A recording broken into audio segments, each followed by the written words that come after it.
এই বাংলাদেশের জাতীয় দলের একজন ক্রিকেট খেলোয়াড়, খুবই সুপরিচিত নাম নাসুম আহমেদ, যার নাম জাতীয় ক্রিকেট দলের খেলোয়াড়। একটা খেলায় 2 লক্ষ 4 লক্ষ টাকা করে পায়, অথচ তার বাবা সিলেটে দারোয়ানের চাকরি করতেছে, সিকিউরিটি গার্ডের চাকরি করতেছে, লক্ষ টাকা ইনকাম করে বাবাকে টাকা দেয় না। বাবা কষ্ট করে বৃদ্ধ বয়সে রাতের বেলা নাইট ডিউটির চাকরি করতেছে। বলেন তারা কি সুসন্তান না কুসন্তান? আমি তো মনে করি আর সন্তান নামের কুলঙ্গার। যেই বাবা রিক্সা চালিয়ে রঙের কাজ করে তোমাকে খেলোয়াড় বানাইলো, তোমাকে এত বড় করলো, আজকে বিয়ে করে বউ পেয়ে বাবাকে ভুলে গেছো। সেই বৃদ্ধ বাবাকে টাকা পয়সা দেয় না, খরচ দেয় না। এই রকম কুলাঙ্গার সন্তান আমরা চাই না। কিন্তু বাবাকে বলতে চাই, আপনি আপনার সন্তানকে খেলোয়াড় না বানাইয়া যদি কোরআনের শিক্ষা দিতেন, হাফেজ বানাতেন, আলেম বানাতেন, আমি গ্যারান্টি দিয়ে বলতে পারি কোনো আলেমের পিতামাতা অসম্মানিত হয় না। আপনি বৃদ্ধাশ্রমে যান, বড় বড় কোটিপতি চাকরিজীবী, বিসিএস ক্যাডার, ডাক্তার, ইঞ্জিনিয়ার, তারা বাবা মাকে টাকা দিয়ে আপনার বৃদ্ধাশ্রমে রাখে। কোনো আলেমের বাবা মাকে বৃদ্ধাশ্রমে আপনাদের এলাকাতেই রেখেছে?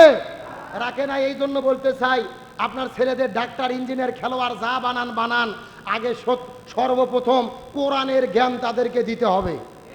যদি কোরআন সুন্নাহর জ্ঞান তাদের মধ্যে না থাকে, ওই সন্তান বাবা মার সঙ্গে কখনোই ভালো ব্যবহার করবে না।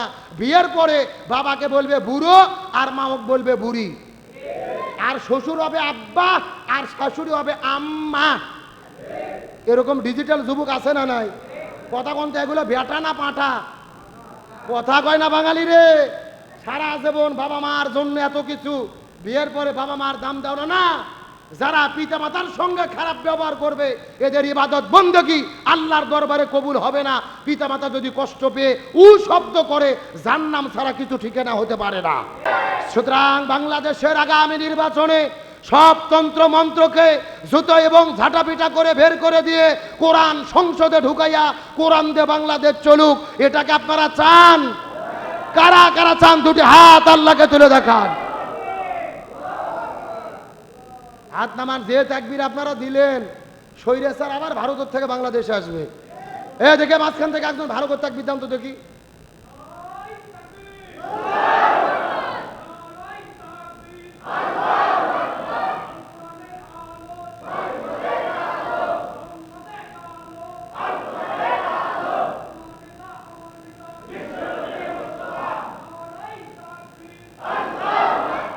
আলহামদুলিল্লাহ বলেন।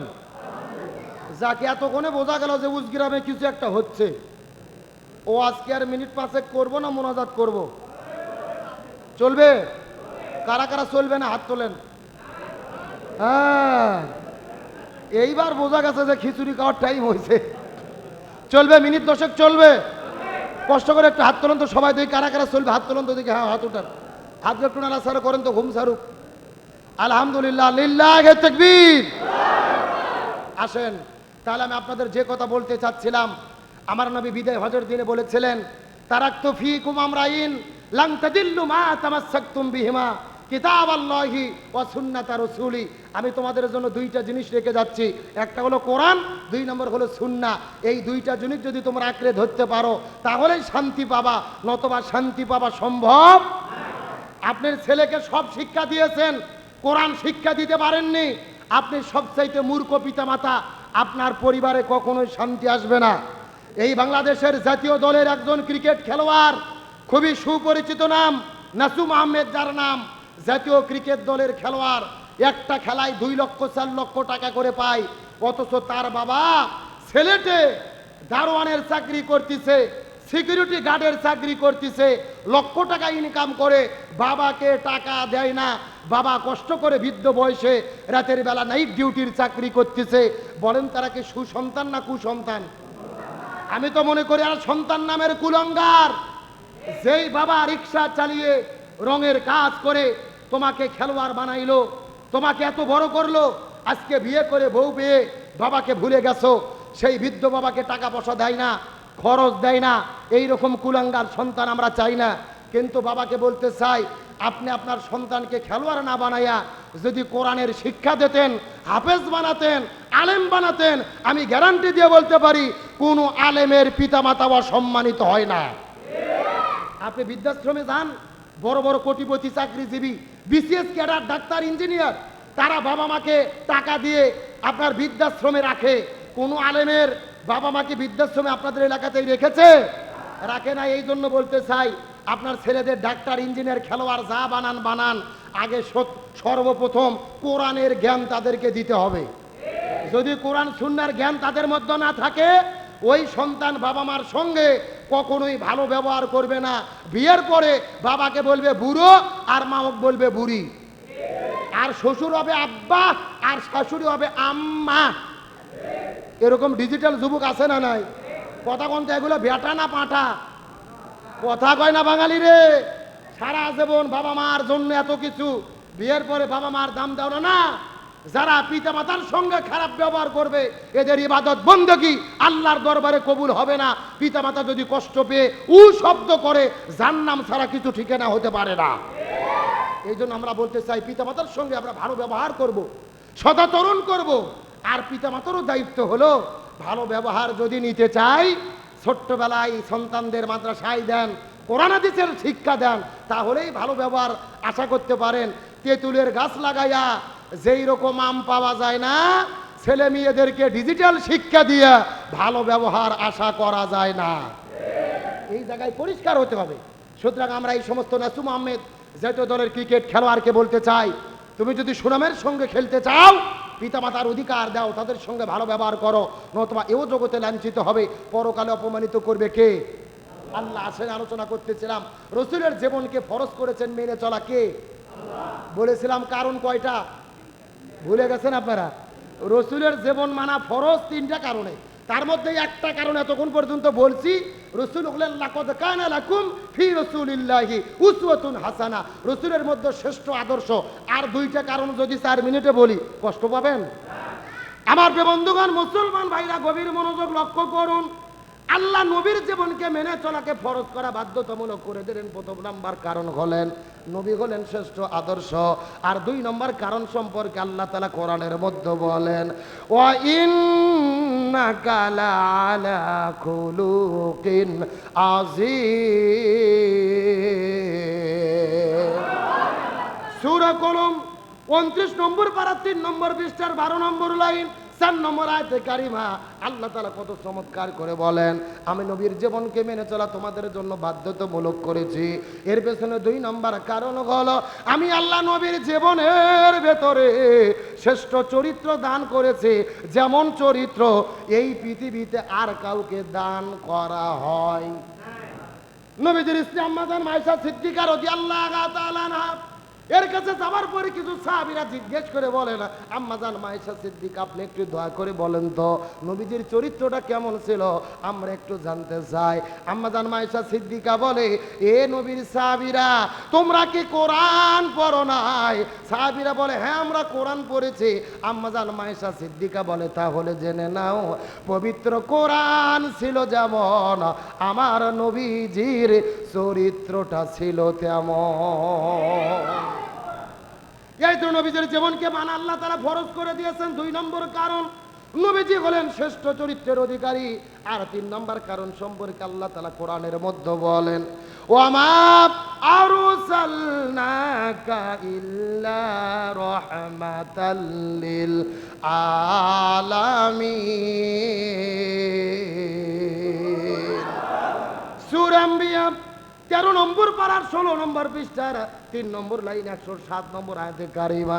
তাফসীর ইবনে কাসিরের মধ্যে থেকে বলতেছি, আল্লাহ তাআলা ডাকতে বলে, পৃথিবীর মানুষেরা, আসমান বলো, জমিন বলো, গ্রহ বলো, নক্ষত্র বলো, জ্যোতিষ্ক মণ্ডলী বলো, আমি আল্লাহ তাআলা যতগুলো জগৎ সৃষ্টি করেছি, প্রত্যেকটি জগতের ভেতরে আমি আল্লাহ আমার নবীকে রহমত স্বরূপ প্রেরণ করেছি।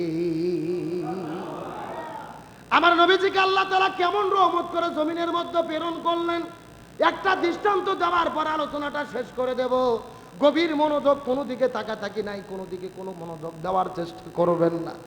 নবীজি দুনিয়ার মধ্যে আসে নাই যেদিন নবীজি তার মা আমিনার গর্ভের ভেতরে অস্তিত্ব লাভ করেছিলেন, সেই দিন তামাম পৃথিবী, গ্রহ পর্বত, নক্ষত্র, জ্যোতিষ্ক মণ্ডলী, ওই আসমানের ফেরেশতাগুলো আনন্দ করা শুরু করে দিয়েছিল, সাগরের মাছগুলো আনন্দ করা শুরু করে দিয়েছিল। ওই সাগরের ভেতরে এক পাশের মাছগুলো দৌড়ে দৌড়ে আর এক পাশে যাওয়ার পরে মাছের কানে কানে বলে, আজকে আখির জামানার পয়গম্বরের অস্তিত্ব লাভ হয়েছে। একজন ফেরেশতা আর একজন ফেরেশতাকে বলে, যেই দিন নবীজির অস্তিত্ব মায়ের গর্ভে হলেন, তামাম পৃথিবীর মধ্যে আনন্দটা শুরু হয়ে গিয়েছিল। আর যেদিন নবীজি তার মায়ের গর্ভের মধ্যে অস্তিত্ব লাভ করলেন, তার মার নাম হলেন আমেনা। আমেনা যেই দিক দিয়ে রাস্তা দিয়ে হেঁটে যায়, আমেনার শরীরের মধ্য থেকে সুঘ্রাণ বের হওয়া শুরু হলেন। ওই সুঘ্রাণটা চতুর্দিকে ছড়িয়ে পড়া শুরু করলেন। কিন্তু মানুষেরা বড় টেনশনের মধ্যে পড়ে গেল। আমেনার স্বামী হলো আব্দুল্লাহ, কিছুদিন আগে জমিনের মধ্য থেকে বিদায় নিয়ে চলে গেছে। ওই মক্কার সেই সময়ের সংস্কৃতি ছিল, যেই মহিলাটা বিধবা হবে, স্বামী দুনিয়ার মধ্য থেকে বিদায় নিয়ে চলে যাবে, সে আর কখনোই সুগন্ধি ব্যবহার করতে পারবে না।